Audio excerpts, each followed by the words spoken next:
Please welcome to the stage, Paudy here, ladies and gentlemen. So yeah, my name is Paudy. Originally from Ireland, actually from Northern Ireland, and been here a few years. Only started doing stand-up comedy. I'm actually trying some new stuff out tonight, so some of it might bomb. But coming from Northern Ireland, I'm pretty good at it. And if you don't laugh at my shit, well, fuck you anyway. But it was, growing up in Northern Ireland was weird because it was a conflict situation. It was called the Troubles. We were in a bit of trouble, you know, amongst ourselves. So it sent in the British troops. We see British troops in the streets of Newry, which is where I'm from.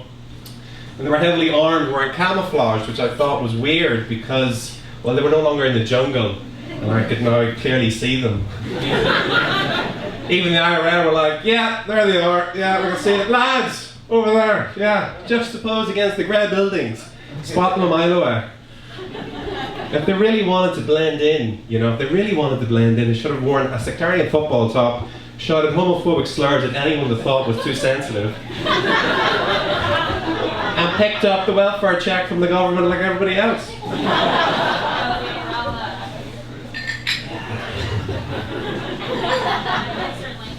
But, yeah. But conflict, you know, doesn't help prosperity, and it doesn't help kind of cultural diversity. Just look at the pile of rubble formerly known as Iraq. I know. I'm going to go with Iraq. Hang tight, folks.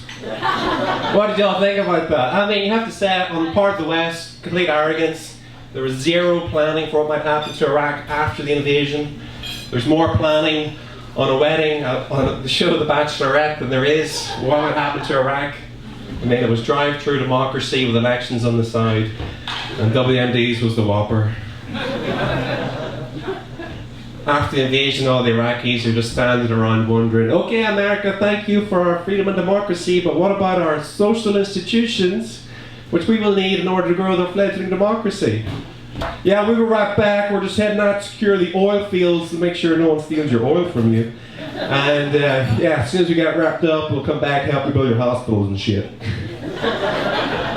Well, that didn't happen, did it? But I don't know. The world's a painful place, and so I smoke weed. And it helps, you know. The new Prime Minister, Prince Charming, from mostly stolen Aboriginal land, is he's looking to pass. He's looking to make it legal, which is okay with me, you know. But you have to admit, if you're Canadian, there's some aesthetic change at least between the new guy Trudeau, who, you know, looks like he shits unicorns, and the last guy Harper, who looked like he personally had them killed, stuffed, and mounted on his wall.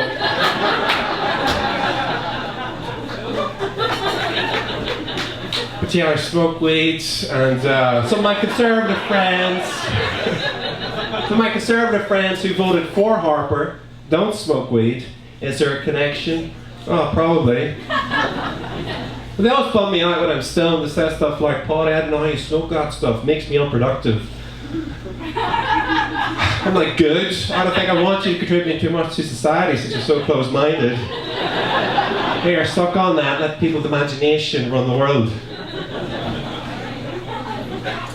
But like, I don't know, I can't do anything right when I'm high with my friends. They're like, Paudy, put down the bong, it's affecting your ability to steer the car to go. You can't park in perpendicular. It's against the terms of use agreement. Look, it says it right here. No parking perpendicular, even though you should be able to because they're so fucking small.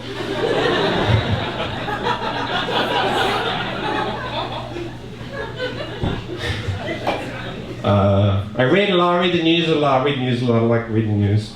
I was reading a news article the other day about how narcissism is on the rise in Western society, which, you know, I don't think it's a surprise to anyone who's ever been outside recently, like, you know. I don't think anybody's walking out there going, yeah, we did it, high five, man, everything's perfect. No, nobody's doing that.